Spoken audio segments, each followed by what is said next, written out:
Good afternoon. I'm Karen Cassidy, Assistant Commissioner of the Department of Finance and Treasurer for the City of New York. I represent the New York City Commissioner of Finance on the Banking Commission. I would like to start by introducing the other members of the Banking Commission. Mayor de Blasio's representative, Chief Administrative Officer to the First Deputy Mayor, Laura Anglin, and Comptroller Stringer's representative, Assistant Comptroller for Economic Development, Brian Cook. The purpose of today's meeting, dated May 31st, 2017, is for the Banking Commission to approve the 2017 designation of banks as official depositories of the City of New York, more commonly known as New York City Depository Banks. This meeting will be conducted pursuant to the rules of the Open Meetings Law. This means that members of the public have the right to attend, listen, and observe these proceedings, but they are not authorized to speak during this meeting. With that in mind, we would like to welcome the members of the public and thank you for your cooperation. We will begin the meeting with a roll call. Item 1, roll call. Laura Anglin, Chief Administrative Officer, First Deputy Mayor. Present. Brian Cook, Assistant Comptroller for Economic Development. Present. Karen Cassidy, Assistant Commissioner and Treasurer, present. We have a quorum, and we can now conduct the business of the meeting. Item 2, acceptance of the May 11, 2017 minutes. The first agenda item is the acceptance of the minutes of May 11, 2017 Banking Commission meeting, when the Commissioner's fiscal year 2018 rate recommendations to the City Council were approved. The draft minutes of this Banking Commission meeting were previously distributed to the Banking Commissioner members for review. May I please have a motion to accept the minutes of that meeting? So moved. Can I have a second, please? Second. All in favor? Aye. Opposed? Motion carried. Item number 3, 2017 designation of New York City Depository Banks. The next item on the agenda is the designation of banks that are permitted to hold city funds pursuant to Section 1524 of the New York City Charter. The Banking Commission shall designate banks in which all monies of the City of New York will be deposited. The Banking Commission has promulgated rules contained in Title 22 of the Rules of the City of New York, RCNY, which set forth the requirements for designation for depository banks. In accordance with Title 22 RCNY, the following proposed resolution is for the Commission's approval to designate the following banks as New York City depository banks for a 2-year period, commencing May 31st, 2017. Resolution number 1, 2017 approval of 20 New York City depository banks. Whereas pursuant to Section 1524 of the New York City Charter, the Banking Commission is responsible for designating banks that are permitted to hold city funds. And whereas pursuant to Title 22 of the Rules of the City of New York, 1-03B, the term of a designation shall be for a period no longer than 2 years, unless the Banking Commission by majority vote extends such designation period.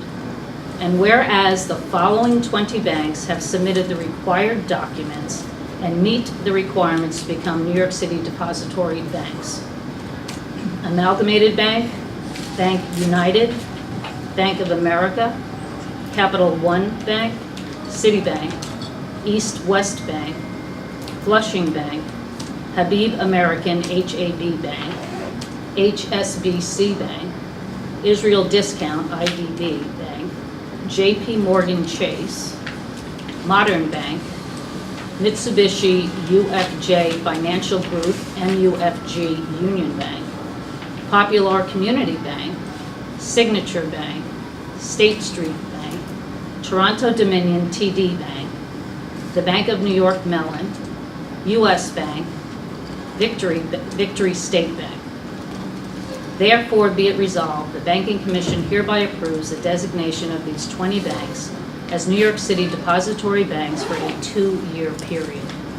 Are there any questions or discussions on the resolution to approve for designation these 20 banks? No. If not, I will proceed to a motion to approve this resolution. So moved. May I have a second? Second. All in favor? Aye. Motion carried.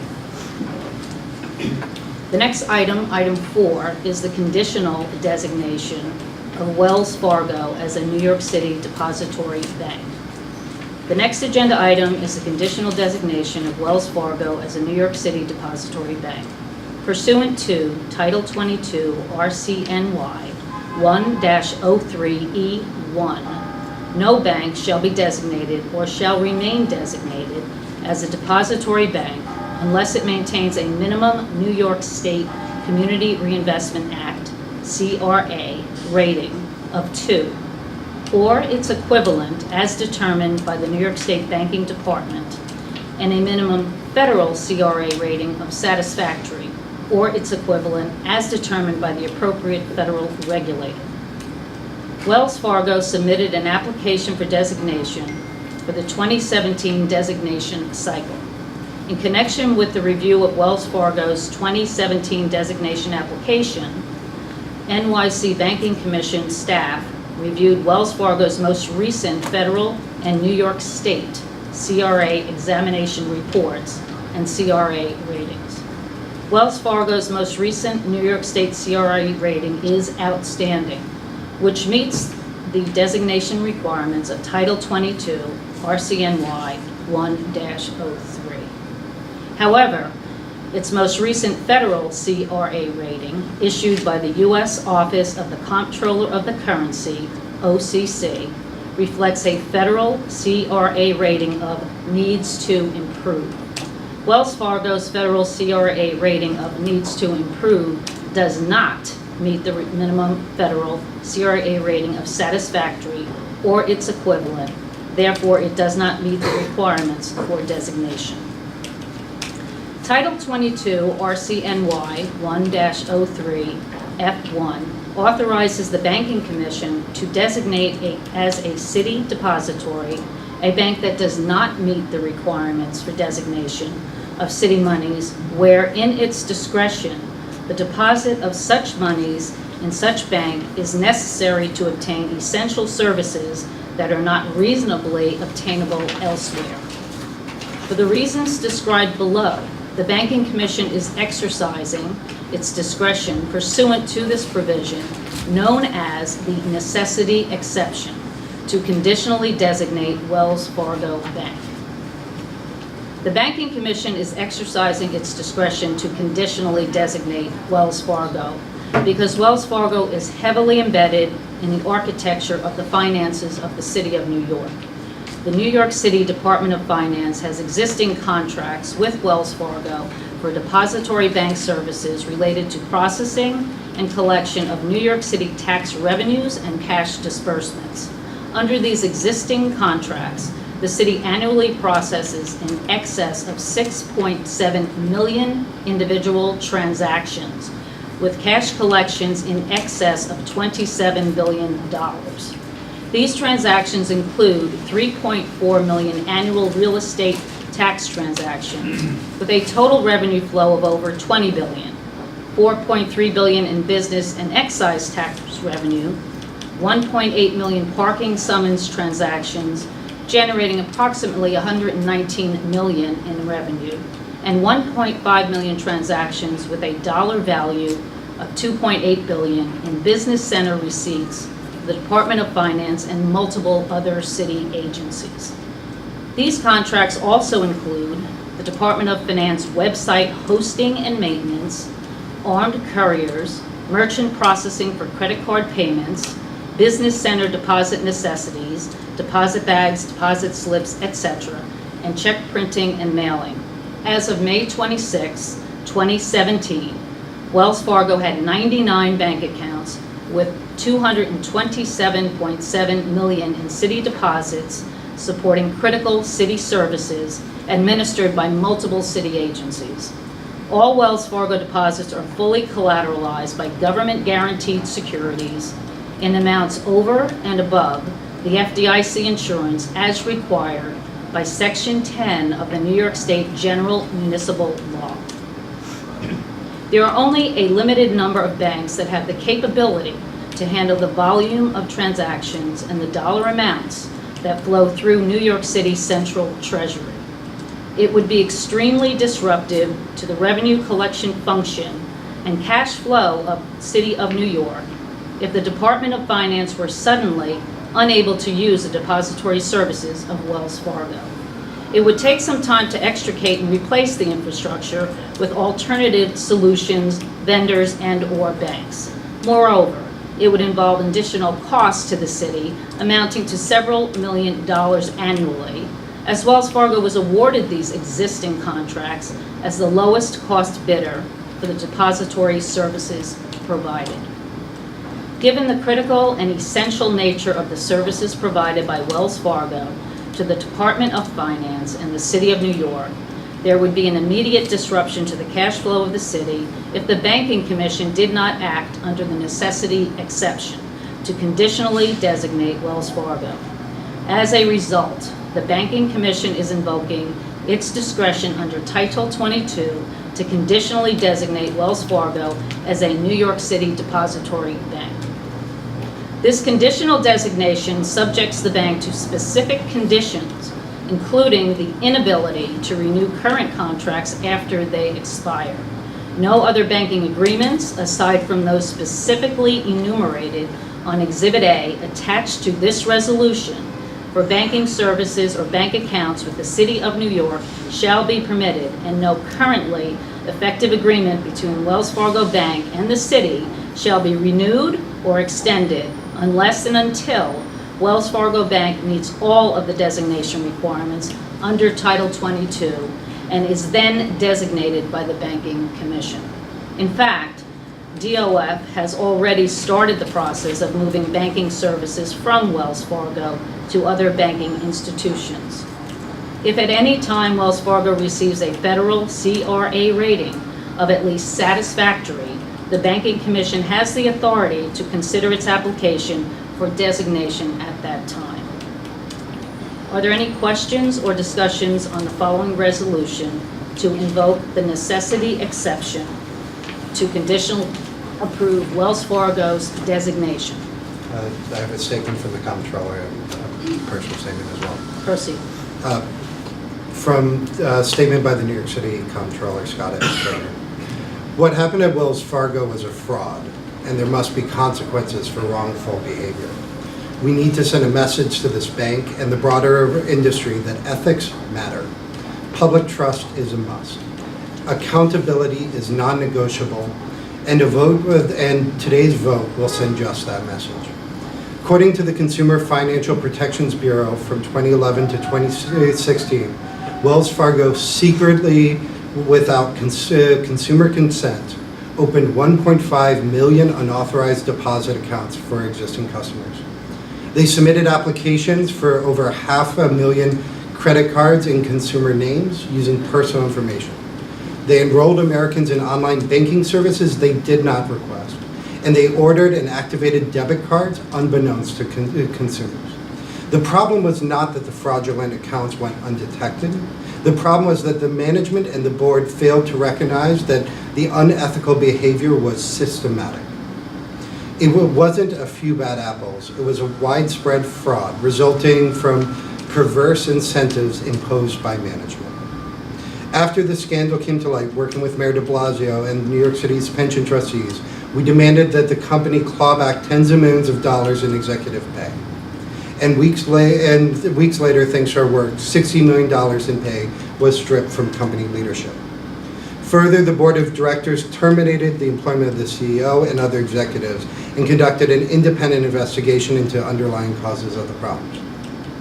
Unfortunately, the board's actions have all been reactive instead of proactive. The board should have identified the systematic nature of the problem far sooner, and the failure to do so is ultimately a fundamental breakdown of oversight. The board does not appear to understand the urgency of replacing many, if not most, of its incumbent directors with new ones. That is why last month, the New York City Pension Fund trustees voted to remove 10 Wells Fargo directors. We were part of a strong shareholder movement that provided a stunning rebuke to Wells Fargo's board. On March 28th, Wells Fargo announced that the federal regulators had downgraded its Community Reinvestment Act CRA rating to need to improve. All this paints a clear picture about the company, and I believe today's step is necessary to maintain public trust. It is the right message to send and the right thing to do. Systematic failures, massive fraud, breakdowns in basic ethics, and an inability to maintain a satisfactory CR rating, all of this contributing to the vote and this action in the proposed resolution. I'd like to thank Mayor de Blasio for his leadership and look forward to charting a new path in the future. Thank you. And on a personal note, I would like to thank the staff of DOF as well as the staff of the administration for their communication and work on this complex issue as we wind down our work with Wells Fargo as well as institute this moratorium. Thank you, Brian. Thank you very much. It was a long process, but a lot of good work was done. Thank you very much. I will proceed with reading of the resolution. If there are no other comments. Resolution number 2, conditional designation of Wells Fargo as a New York City depository bank. Whereas pursuant to Section 1524 of the New York City Charter, the Banking Commission is responsible for designating banks that are permitted to hold city funds. And whereas pursuant to Title 22 RCNY 1-03E1(i), a New York City depository bank must maintain a minimum state CRA rating of 2 or its equivalent as determined by the New York State Banking Department, and a minimum federal CRA rating of satisfactory or its equivalent as determined by the appropriate federal regulator. And whereas the U.S. Office of the Comptroller of the Currency, Wells Fargo's federal regulator, downgraded the bank's CRA rating from outstanding to needs to improve, and whereas Wells Fargo's federal CRA rating of needs to improve does not meet the minimum federal CRA rating of satisfactory or its equivalent, and whereas the Banking Commission is authorized to designate as a city depository a bank that does not meet the requirements for designation, where the deposit of the city monies in such bank is necessary to obtain essential services that are not reasonably obtainable elsewhere, and whereas it would be extremely disruptive to the tax and other revenue collection function and cash flow of the City of New York if the Department of Finance were suddenly unable to use the depository services of Wells Fargo for annually processing of millions of transactions and billions of dollars of city funds. And therefore be it resolved, the Banking Commissioners hereby approve Wells Fargo as a depository bank under the necessity exception. May I please have a motion to approve this resolution? So moved. Can someone please second the motion? Second. All in favor? Aye. Aye. Opposed? Motion carried. Item number 5, denial of application of Santander Bank as an NYC depository bank. The next agenda item is the denial of the application of Santander Bank as a New York City depository bank. Santander submitted an application for designation for the 2017 designation cycle pursuant to Title 22 RCNY 1-03E1. No bank shall be designated or shall remain designated as a depository bank unless it maintains a minimum state CRA rating of 2 or its equivalent as determined by the New York State Banking Department, and a minimum federal CRA of satisfactory or its equivalent as determined by the appropriate federal regulator. Santander Bank submitted an application for designation for the 2017 designation cycle. In connection with the review of Santander's application for designation, the Banking Commission staff reviewed Santander's most recent federal and New York State CRA examination reports and CRA ratings.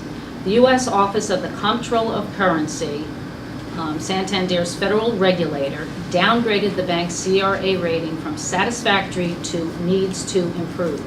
In its most recent performance evaluation, Santander's bank's federal CRA rating of needs to improve does not meet the minimum federal CRA rating of satisfactory or its equivalent. Therefore, it does not meet the requirements for designation as a New York City depository bank. Unlike the situation with Wells Fargo, Santander is not significantly embedded in the New York City cash management infrastructure and currently has only 43 bank accounts pertaining to 2 city agencies, the Department of Ed and HPD, that can easily be closed and opened at one of the city's depository banks within a short time frame with no additional cost to the city. Accordingly, Santander does not meet the criteria for conditional designation under the necessity exception, and the Banking Commission recommends that Santander Bank not be approved as a designated bank. Are there any discussions before I move to the resolution? Resolution number 3, denial of application of Santander Bank as a New York City depository bank. Whereas pursuant to Section 1524 of the New York City Charter, the Banking Commission is responsible for designated banks that are permitted to hold city funds. And whereas pursuant to Title 22 RCNY 1-03E1(i), a New York City depository bank must maintain a minimum state CRA rating of 2, or its equivalent as determined by the New York State Banking Department, and a minimum federal CRA rating of satisfactory, or its equivalent as determined by the appropriate federal regulator. Whereas the U.S. Office of the Comptroller of Currency, Santander's federal regulator, downgraded Santander's CRA rating from satisfactory to needs to improve in its most recent CRA performance evaluation. And whereas Santander's federal CRA rating of needs to improve does not meet the minimum federal CRA rating of satisfactory or its equivalent, therefore be it resolved, the Banking Commission hereby denies the application of Santander Bank as a New York City depository bank. Are there any questions or discussions of the denial of Santander's application for designation as a New York City? May I please have a motion to approve this resolution? So moved. May I have a second? Second. All in favor? Aye. Aye. Opposed? Motion carried. Item number 6, removal of New York City Banking Development District, BDD, deposit from Santander. The last agenda item is the withdrawal of a $5 million city BDD deposit from Santander Bank's Red Hook branch located at 498 Columbia in Brooklyn. On Monday, March 13, 2017, the Office of the New York State Comptroller, OSC, requested the return of the New York State's BDD deposit with Santander Bank no later than April 14, 2017. Department of Financial Services notified the New York City Department of Finance that OSC will withdraw its BDD deposit from the Santander Bank. Because the state is removing its BDD deposit, the city will withdraw its $5 million BDD deposit from this branch. Any discussion before proceeding to Resolution 4? No.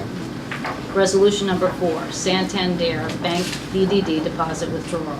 Whereas on March 21st, 2017, the New York State DFS notified New York City Department of Finance that the OSC was withdrawing its BDD deposit from Santander's Red Hook branch in Brooklyn. And whereas OSC's decision to withdraw its funds from Santander Bank's Red Hook branch is due to the bank's OCC needs to improve CRA rating. Therefore, be it resolved that the City of New York will withdraw its $5 million BDD deposit from Santander Bank's Red Hook branch. Are there any questions or discussions on the resolution to withdraw Santander City's BDD deposit? No. No. If not, then I will proceed to have a motion to approve this resolution. So moved. May I have a second? Second. All in favor? Aye. Aye. Opposed? Motion carried. Item number 7, other items. Does anyone have an additional item to discuss before we adjourn? No. Having completed the business of this meeting, can someone please make a motion to adjourn? So moved. Can I have a second? Second. All in favor? Aye. Aye. Motion carried. This Banking Commission meeting is adjourned. Thank you very much.